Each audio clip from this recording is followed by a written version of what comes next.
মুসল্লি চিন্তা করছে কি সর্বনাশ হলো যে এত জামা লম্বা সিজদারম লম্বা, পেছনে এক চালাক মুসল্লি বলছে তোর কিরাম নামাজ পড়াছে, মাথা খাড়া করে দেখে সামনে ইমাম নেই। ইমাম বেড়া ভেঙে ও দিক দিয়ে চলে গিয়েছে, উঠে ডাক দিয়েছে ওঠো, ইমাম সাহেব পালিয়েছে। কিয়ামতের দিন তুমি যদি এখন মুসল্লি সাজো, মুসল্লি সাজো, নামাজি সাজো, কিয়ামতের দিন জান্নাতের ধোঁয়াও পাইবে না। সেদিন পালাবে জান্নাত দেখে, ওকে ধাক্কা দিয়ে নিয়ে যে জাহান্নামের মধ্যে ফেলা হবে। এই জন্য মুসল্লি সাজলে হবে না। ইহদিনাস সিরাতাল মুস্তাকিম কি বলছে, সেই রাস্তায় আমার আপনার চলতে হবে।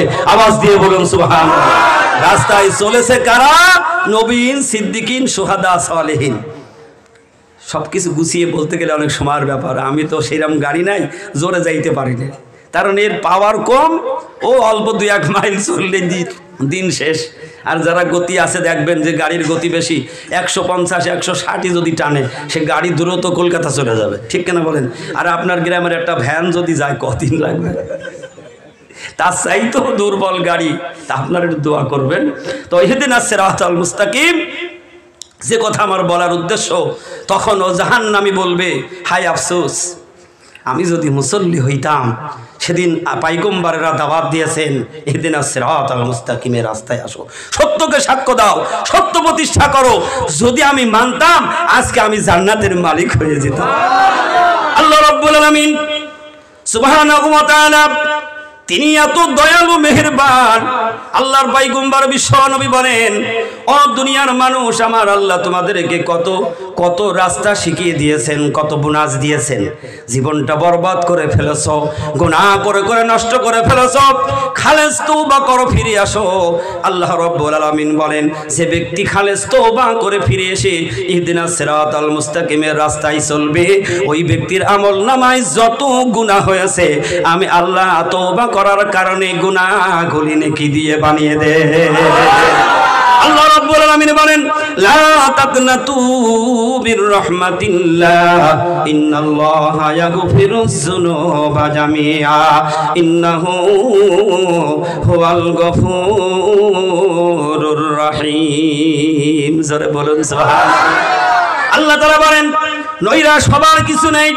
অপরাধ করেছো, ভুল করেছো, গুনাহ করে জীবন বরবাদ করে ফেলেছো, কিন্তু আল্লাহর প্রতি যার একটু ভালোবাসা থাকবে, যার যাররা পরিমাণ ঈমান থাকবে, একদিন জাহান্নাম খাটার পরও সে আল্লাহর জান্নাতে যাবে। একদিন না একদিন ওই যাররা ঈমানের দ্বারাই আল্লাহ তাআলা তাকে মাফ করে দেবে। হঠাৎ একদিন জাহান্নাম থেকে কান্নার আওয়াজ বাহির হচ্ছে। কষ্ট হচ্ছে আপনাদের? জাহান্নাম থেকে কান্নার আওয়াজ বাহির হচ্ছে। আল্লাহ রাব্বুল আলামিন জিবরিলকে ডাক দিয়ে বলবেন, জিবরিল যা যা রে জিবরিল যা।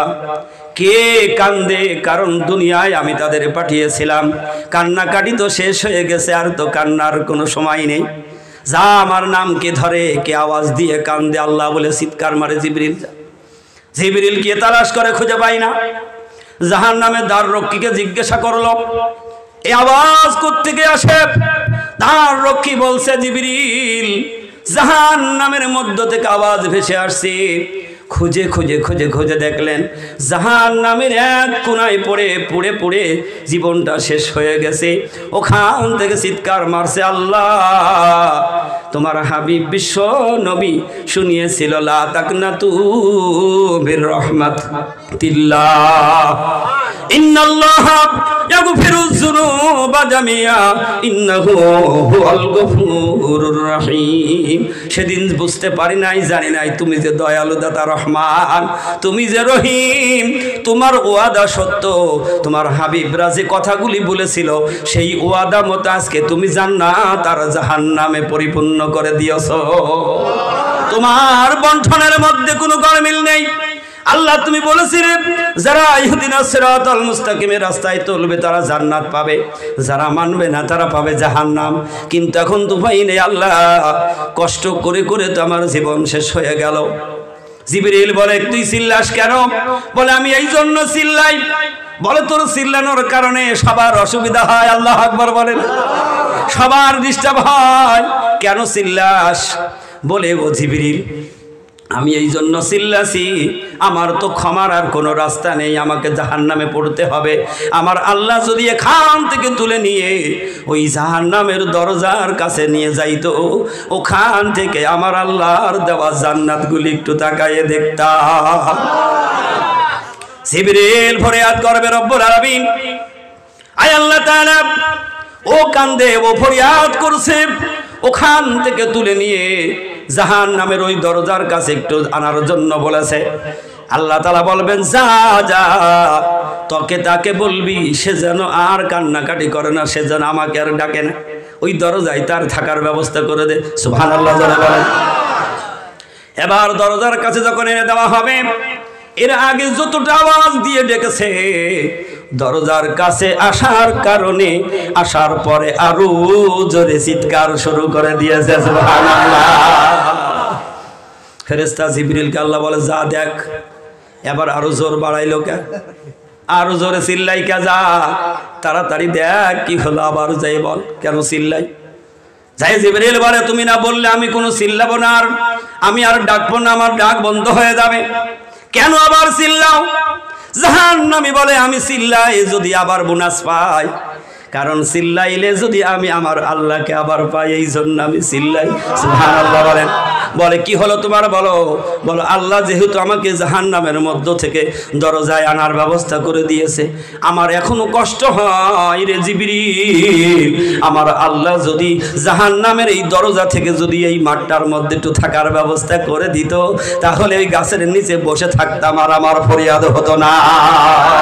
জিবরিল গিয়ে বলে, রব্বুল আলামিন, তোমার বান্দা সে আবার চিল্লাইতেছে, ডাক দিচ্ছে, যদি ওই গাছের ছায়ার নিচেই তার একটু আশ্রয় দিতে, তাহলে সে আর চিল্লাবে না, ওয়াদা করেছে। আল্লাহ রাব্বুল আলামিন বলে, জিবরিল যা, তার ওই জাহান্নামের দরজা থেকে তুলে নিয়ে গাছের নিচেই বসার ব্যবস্থা করে দে। এবার বান্দা মনে মনে চিল্লায় আর বলে, আল্লাহ, আমি চিল্লাইলে তো আমি বোনাস পাই। সুবহানাল্লাহ বলে। এই দুনিয়ার মধ্যে যারা যত বেশি আল্লাহকে ডাকবে, আল্লাহর হুকুম মানবে, আল্লাহর প্রশংসা করবে, আল্লাহ রাব্বুল আলামিন তাদেরকে এমন বোনাস দেবেন, কিয়ামতের দিন ওই ডাকাওয়ালা বান্দাকে আল্লাহ হিসাব নেবে না, বিনা হিসাবে তাদের জান্নাত দিয়ে দেবে। এই জন্য 1,24,000 পয়গম্বর এই হকের দাওয়াত দিয়েছেন। আখির জামানার পয়গম্বর বিশ্ব নবী জনাবে মুহাম্মদুর রাসূলুল্লাহ সাল্লাল্লাহু আলাইহি ওয়াসাল্লাম সেই এক দাওয়াত দিলেন, রাসূল চলে গেলেন। চতুর্থ নম্বরের দাওয়াতের আগের দাওয়াত দিলেন, তার আগের দাওয়াত দিলেন এইভাবে, 3 শ্রেণী বিদায় নিয়ে গেলেন। এখন চতুর্থ শ্রেণী ওই সালিহিন সাদিকিন সত্যবাদী যারা, এরাই হলো কামেল ওলি আল্লাহ। এই কামেল ওলি আল্লাহর দাওয়াত কিয়ামত পর্যন্ত থাকবে। এই সাদিকিনের রাস্তার দাওয়াত থাকবে। যারা মেনে নেবে তারা হবে জান্নাতি, আর যারা মানবে না তারা হয়ে যাবে জাহান্নামী। সুবহানাল্লাহ জোরে বলেন। ও জান্নাতি ফেরেশতা জিবরিল গিয়ে আবার গাছের ছায়ার নিচেই থাকার ব্যবস্থা করে দেবে। গাছের ছায়ার নিচেই বসে আগে দুবার যা চিল্লেছে, এবার তার চাইতে আরো 2 গুণ শক্তি নিয়ে আওয়াজ দিয়ে ডাক দেয়, রহমান ও রহিম। সুবহানাল্লাহ বলেন। আল্লাহ তুমি রহমান, তুমি রহিম। আরো জোরে চিৎকার দিয়ে চিল্লায়। আল্লাহ বলে, যা রে, আরো চিল্লাই কে দেখ। সুবহানাল্লাহ বলবেন। আল্লাহ বলে, আমার নামে আরো চিল্লাই কেন দেখ। জিবরিল গিয়ে বলবে, তুই না ওয়াদা করেছিস, আবার ওয়াদা ভেঙে দিয়ে আবার চিল্লাস, তার কারণ কি? এবার জাহান্নামী ডাক দিয়ে বলে, আমি ওয়াদা ভাঙলে, আল্লাহর নাম ধরে ডাকলেই তো আমি সামনে আগাইতে পারি। সুবহানাল্লাহ বলবেন না? আল্লাহ তাআলা বলেন, তাহলে কেন ডাকছে? আবার বলে, ও জিবরিল, আল্লাহ যেহেতু আমাকে গাছের নিচে আশ্রয় দিয়েছে, আমার মালিক যদি আমাকে আরেকটা বার যদি সুযোগ দিত, কারণ আমি তো জাহান্নামী, জান্নাতে যাবার মতো ক্ষমতা আমার নেই, জান্নাতে যাইতেও পারবো না, কারণ আমি জান্নাত কামাই করে আসি নাই। আল্লাহ যদি ওই জান্নাতের দরজায় আমার একটু দাঁড়ানোর ব্যবস্থা করে দিত, তাহলে ওই জান্নাতের মধ্যে আল্লাহর বান্দাগুলি যেই নিয়ামতের মধ্যে তারা পরিপূর্ণ হয়ে আছে, আমার 2টা চোখ দিয়ে আল্লাহর নিয়ামতটা একটু দেখতাম। আল্লাহ তাআলা বলেন, জিবরিল যা, যেহেতু সে ওয়াদা করেছে সে জান্নাতের মধ্যে যাবে না, যা তার দরজায় দাঁড় করিয়ে দে। সুবহানাল্লাহ। আর একটা আওয়াজ দিয়ে বলুন। আল্লাহ তাআলার পক্ষ থেকে আবার আওয়াজ এসে যাবে, জিবরিল যা জান্নাতের দরজায় দাঁড় করিয়ে দে।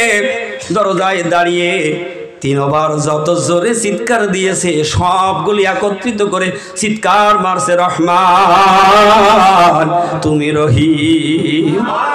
আয় আল্লাহ তাআলা, আমি গুনাহগার, গুনাহ করে জীবন বরবাদ হয়ে গেছে, কিন্তু তোমার রহমতের দরিয়া তো শেষ হয়ে যায় নাই। আল্লাহ, যেহেতু তুমি জান্নাতের দরজায় আমাকে দাঁড় করিয়ে দিয়েছ, আমি তোমার কাছে ওয়াদাবদ্ধ হচ্ছে আল্লাহ, জান্নাতের মধ্যে একটিবার আমাকে ঢোকার সুযোগ দাও। আমি শুধু জান্নাতটা দেখব আর বাহিরে চলে যাব। আস্তে সুবহানাল্লাহ।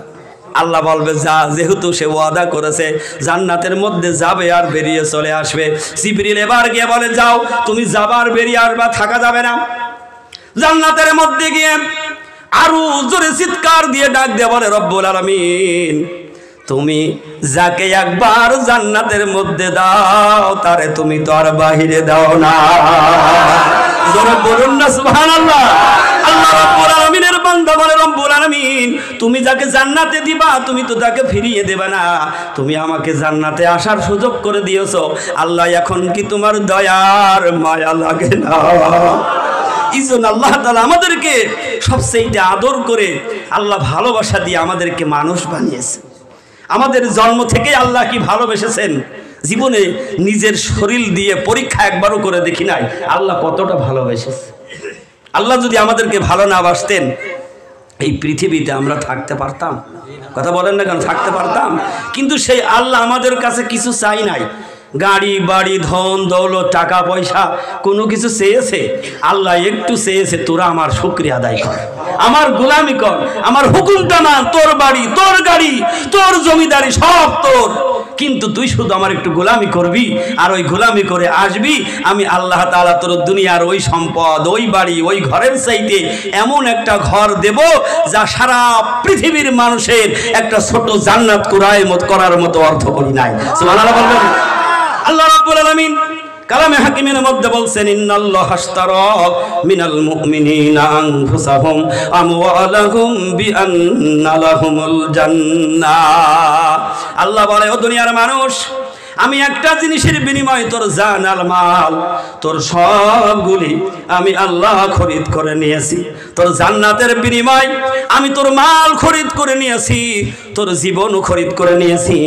যারা তাদের জীবন আর মাল সব কিছু উজাড় করে দিল তারা আল্লাহ রব্বুল আলামিনের 1 নম্বরের জান্নাতের মেহমান হয়ে গেল। কিন্তু আল্লাহ বলে নাই সব তুই ছেড়ে দে, বলেছে নাকি?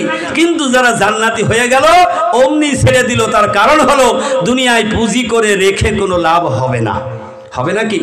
এই যে দুটো বাড়ি হচ্ছে, আচ্ছা বলুন হবে যে আমি সে কথা বলছি না, এত তাড়াতাড়ি না হয় আরো ভালো। মৃত্যু যদি এসে যায়, কথা বলেন না কেন? মৃত্যু এসে গেলি কোটি কোটি টাকা খরচ হবে, দুটো ঘর সারতে লক্ষ লক্ষ টাকা খরচ হবে। যদি বিবিকে বলে, বিবি আমি এত টাকা দিয়ে খরচ করলাম, তুমি ওই বাঁশ বাগানে আমাকে আর দিও না, যে কোনো একটা ফ্ল্যাটের নিচে এই কোনার এই রুমটা এইটা আমাকে দাও, এই কথা যদি বিবির কাছে বলা হয়, ভালোবাসা কম নেই? আছে নাকি? দুজনের মধ্যে ভালোবাসা কম নেই, দয়ামা কম নেই। যদি বলা হয় সন্ধ্যাবেলা বলবে কয় গিলাস খাইছ, কি হচ্ছে? বলবে কয় গিলাস খেয়েছো, মাথা ঠিক আছে তো? বলবে কি বলবে না? তার মানে তুমি বাড়ি করেছো ঠিক, এ বাড়ি তোমার নাই। আরো বলবে এটা হয় কখনো, তুমি ও কোনায় থাকবে আর আমি এদিক থাকবো, রাত্রে তো ভয়তেই মরে যাবে। কাজেই তোমার এমন জায়গায় দেব যেখানে আর বাড়ি হবে না, গাছপালা হবে না, কোনো বাগান হবে না, রাস্তাঘাট করা হবে না, একেবারে নির্জন জায়গায় তোমার দেওয়া হবে। এই ফ্ল্যাটের মধ্যে এদিকে সম্ভব? যারা জান্নাতি তাদের কাছে ঘরটা কিছু নয়। সুবহানাল্লাহ বলবেন না? ওদিকে যাবো না, শেষ করে দেবো। যারা জান্নাতি, যারা আল্লাহকে ভালোবেসেছেন তার কাছে ঘরটা কিছু নয়। জামানার মুজাদ্দিদ হযরত মাওলানা সুফি মুফতি জানগাসি রাহমাতুল্লাহ আলাইহি সমস্ত জমিদারি ছেড়ে দিয়েছেন। সুবহানাল্লাহ জোরে বলেন। আমার বলতে কিছু রাখে নাই, আমার বলতে কিছু রাখে নাই।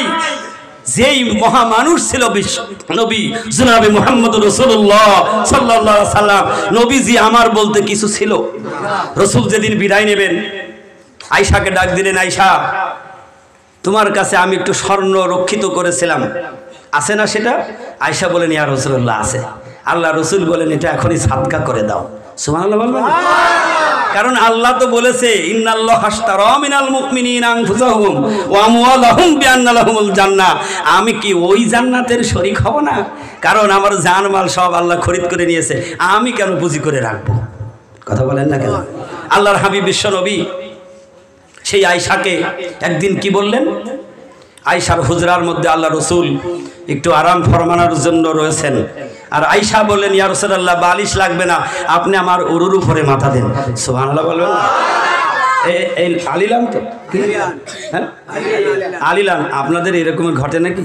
বল বালিশ লাগবে না, উরুর উপরে মাথা দেব। মাথা নিচু করছে, মনে হয় সাপ আর বেজি সম্পর্ক নাকি? কথা বলেন না কেন? আরে বাবা ওইটার ওই জায়গায় জান্নাত আর জাহান্নাম, দু একটা কথা শুনেন না বাবা। যদি বলে যে তুমি আমার উরুর উপরে মাথা দাও, তাহলে মনে করবেন আপনার তকদির খুলে গেছে নাকি, ভালোবাসাটা পরিপূর্ণ আসছে নাকি। আজত বালিশ ছালা দিন যাওয়ার কর, তাহলে কি ভালোবাসা হলো? কথা বলেন না কেন? বিবির সাথে সম্পর্ক ভালো রাখতে হবে না সাপ আর বেজির সম্পর্ক? চেনেন তো বেজি? বেজি যদি সাপ দেখে মাথা খারাপ, আর দা যদি কুমড়ো দেখে তোর মাথা খারাপ। বোঝেন না? এই রকমের সম্পর্ক যদি করেন দুজনা ফারেক হয়ে যাবে। একালে ওকালে কোনোদিন মিল হওয়া সম্ভব নয়। আল্লাহ রসুল সাল্লাল্লাহু আলাইহি ওয়াসাল্লাম আয়েশার উরুর উপরে মাথা, সুবহানাল্লাহ আওয়াজ দিয়ে বলেন। আয়েশা রসুলের মাথার চুল আঁচড়াচ্ছেন, চিরনি। বুঝেন আমার কথা? চিরনি, হাতের আঙ্গুল চিরনি বানিয়েছে, রসুলের মাথার চুলগুলি আঁচড়িয়ে দিচ্ছেন। আর আয়েশা মনে মনে চিন্তা করছেন আজকে আমার বিশাল একটা সুযোগ চলে যাচ্ছে, আমি রসুলের কাছ থেকে আমার মনের কথাটা আজকে শুনে নেব। সুবহানাল্লাহ জোরে বলেন। আয়েশা সিদ্দিকা রাদিয়াল্লাহু তাআলা আনহা বলেন ইয়া রাসূলুল্লাহ হাবিবাল্লাহ, আপনি যেদিন চিরবিদায় নিয়ে চলে যাবেন, আল্লাহর কাছে চলে যাবেন, ইয়া রাসূলুল্লাহ ওই চিরবিদায়ের দিন আপনি কোথায় ঘুমাবেন ঠিক করেছেন একটু বলে দিন। রাসূল কোনো কথা বলছে না। আয়েশা আবার বলেন ইয়া রাসূলুল্লাহ হাবিবাল্লাহ, আপনি কি ওই জান্নাতুল বাকিতে ঘুমাবেন না খাদিজার কবরের পাশে ঘুমাবেন?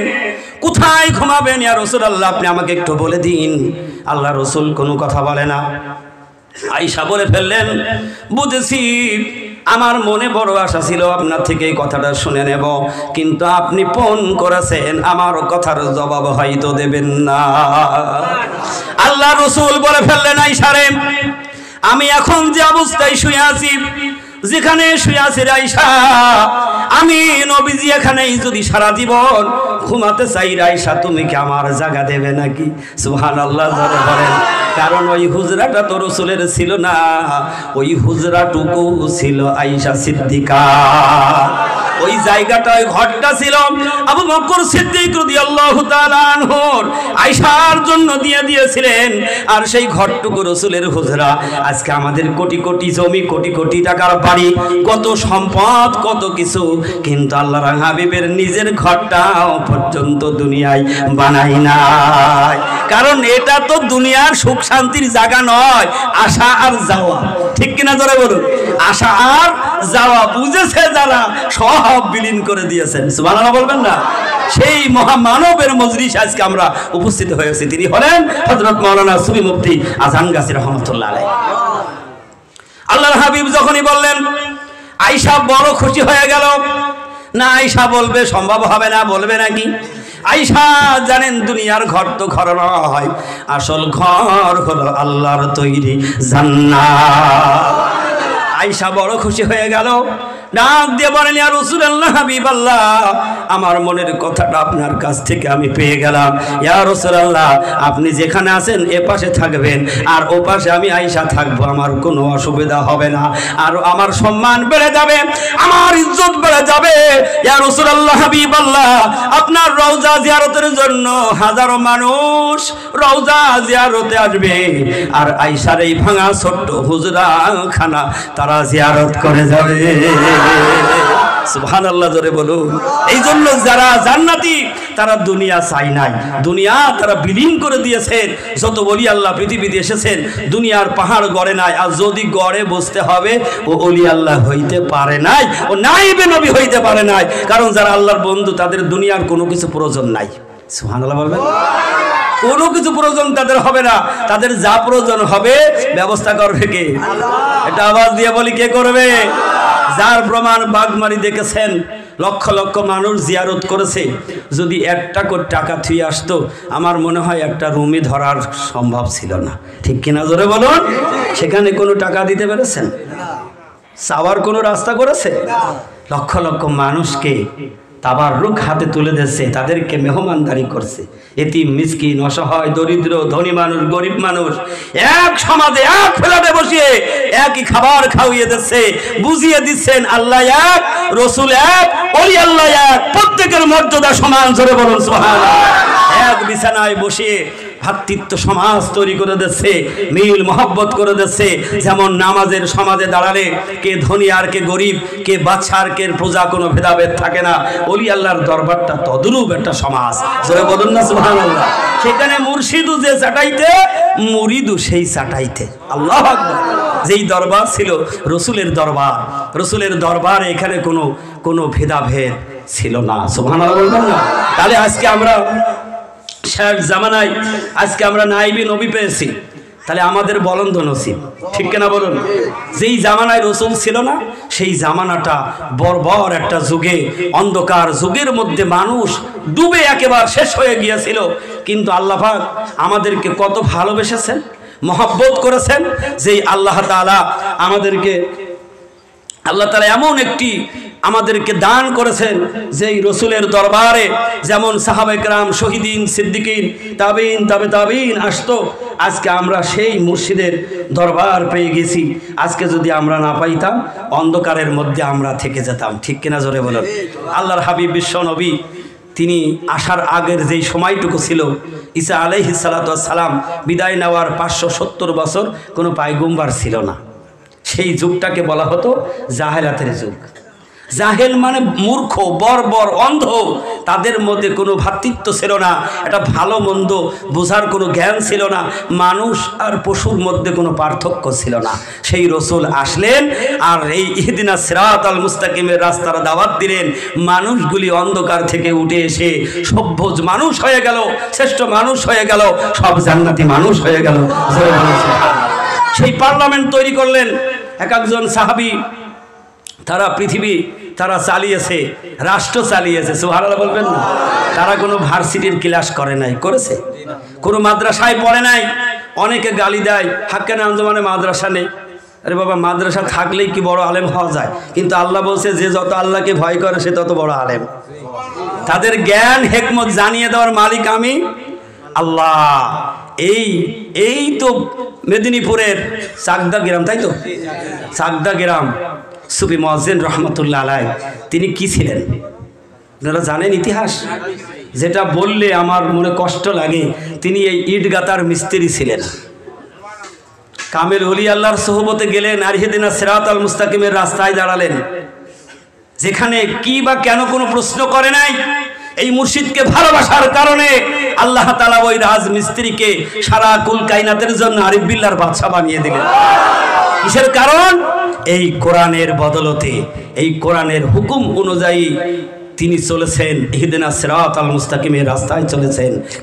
এই জন্য আল্লাহ তাআলা ভালোবেসে তাদেরকে এত সম্মান করে দিয়েছেন, এত মর্যাদাবান করে দিয়েছেন। বিশ্বের মুজাদ্দেদ আল্লাহ তাআলা বানিয়ে দিয়েছে। আজকে আল্লাহ তাআলা আমাদেরকে ভালোবেসে সেই মুর্শিদের ছায়াতলে থাকার সুযোগ করে দিয়েছেন। এটা কি চারটেখানি কথা? কথা বলেন না কেন? চারটেখানি কথা। এই যে 10 দিন আমাদেরকে ট্রেনিং দিলেন। কি ট্রেনিং দিলেন? সার্ভিস সেন্টার বলে না? আমি তো সব ভাষা ভালো জানি না বাবা। দেখবেন গাড়ি যখন দুর্বল হয় তখন ওই সার্ভিস করে, তাই তো? ওয়াশ করে দেয়, সুন্দর করে নাট বল্টু টাইট দিয়ে একেবারে দেখে শুনে তেল মোবিল ঠিক করে দেয়। রোডে গাড়ি তখন 100 স্পিডে চলে। ঠিক কিনা জোরে বলুন? কামেল ওলি আল্লাহ 10 দিন আমাদেরকে ডেকে নিয়ে ঠিক ওই রকমের তৈরি করে দিয়েছেন, আমাদেরকে গঠন করেছেন। আর 10টা দিন আমাদেরকে হালাল রুজি খাওয়িয়ে পাক বানিয়েছেন। সুবহানাল্লাহ বলবেন না? আর যে মিরাজের কথাটা আজ দিয়েছি, আমাদেরকে মিরাজ বানিয়েছে, কারণ মিরাজের হক আদায় করিয়েছে আল্লাহ তাআলা রাসূলের উপরে 50 ওয়াক্ত নামাজ প্রথম দিয়েছিলেন। সুবহানাল্লাহ বলবেন না? আমরা 10 দিন কয় ওয়াক্ত নামাজ পড়েছি? 5-10-এ 50 ওয়াক্ত নামাজ জামাতের সাথে পড়ার সুযোগ আল্লাহ করে দিয়েছেন। সুবহানাল্লাহ বলবেন না? আল্লাহ রাসূল বলছেন একাকী নামাজ পড়ার চাইতে জামাতে নামাজ পড়লে 27 গুণ বেশি সওয়াব পেয়ে যায়। এই জন্য আমাদের সব বুঝার রাস্তা এখন হলো মহাগ্রন্থ আল কোরআন। আল্লাহ সব খুলে খুলে বয়ান করে দিয়েছে। তুমি কোন ওলি আল্লাহর কাছে যাবে সে কথাটাও এর মধ্যে বয়ান করেছে আল্লাহ। সুবহানাল্লাহ বলবেন না? তুমি কোন পীরের কাছে যাবে আল্লাহ সে কথা কোরআনের মধ্যে বলে রেখেছে। অথচ এক শ্রেণীর মানুষ পীর বললে নাক সিটকায়, আছে না নাই? পীর কথা শুনতে চাই না, বলে কোরআনে যেহেতু পীর নেই আমি পীরের কাছে যাব কেন আর মানবো কেন? এরকম শ্রেণীর মানুষ আপনাদের এখানে না বদনাম করছে না, কিন্তু অনেক জায়গায় আছে পীর মানে না, কিন্তু সে ভাষা জানে না। কি হলো? সে ভাষা জানে না, না জানার কারণে সে বোঝে না। আমরা যে নামাজ পড়ি তো সবসময় নামাজের আয়াতটা বলেন তো কি বল আছে? নামাজ বলে আছে আয়াত, কি বলছে? আকিমুস সালাত, আকিমুস সালাত, সালাত কায়েম করো। তাহলে যেই সালাত সেই নামাজ। এই তো কদিন পরে আসবে রমজানুল মুবারক। রমজান বলে কোনো আয়াত আল্লাহ নাজিল করেনি। রমজানকে আল্লাহ কি বলে ডেকেছে? কারণ আল্লাহর ভাষা এত দামি ভাষা, আমি আপনি সে ভাষা জানি না। সুবহানাল্লাহ বলবেন না? কারণ যে যে ভাষা জানে সেই ভাষার অনেক দাম আছে না? যারা ইংলিশে কথা বলে, যদি এখন এইখানে দাঁড়িয়ে ইংলিশে যদি আপনার আমার যদি গালি দেয়, আমরা মনে করবো ওয়েলকাম, স্বাগতম জানালো, ঠিক কিনা বলুন? আমি যদি আরবি দিয়ে গালি দেই সবাই সুবহানাল্লাহ বলবেন, মনে করেন হুজুর আরবিতে দোয়া করছে। কিন্তু ওর না বুঝার কারণে, আল্লাহ তাআলার ওই ভাষা না বুঝার কারণে বিরোধিতা করছে। পীর কোরআনে পীর কাকে বলছে? আল্লাহ বলছে সাদিকিন, সালিহিন, এরাই হলো সত্যবাদী, এরাই হলো পীর। জোরে বলুন সুবহানাল্লাহ। আর কার কাছে যাবে? সূরা ইয়াসিনে দলিল দিয়েছেন ইত্তাবিউ মাল্লা ইয়াসআলুকুম আজরা ওয়া হুম মুহতাদুন। যারা আমি আল্লাহর মুহতাদ হয়ে আমি আল্লাহর দ্বীন কায়েমের জন্য, দ্বীন প্রতিষ্ঠার জন্য গোটা পৃথিবীতে দাওয়াত ছড়িয়ে দিচ্ছে, এর বিনিময় কারোর কাছে হাত পাতে না, তারাই হলো সত্যবাদী। এর প্রমাণ বাগবাড়ি মানিকতলা। যারা বলেন না সুবহানাল্লাহ। এই জন্য সকল সমাধান আছে আল কোরআনের মধ্যে। সমাধান চাও যদি জীবনে মরণে, ফিরে যাও খুঁজে নাও চোখ রাখো কোরআনে। সমাধান, সমাধান চাও যদি জীবনে মরণে, ফিরে যাও খুঁজে নাও চোখ রাখো কোরআনে। তবেই পাবে সুখ শান্তির ঠিকানা, তবেই পাবে সুখ শান্তির ঠিকানা, মেনে যদি নাও তুমি মনে প্রাণে।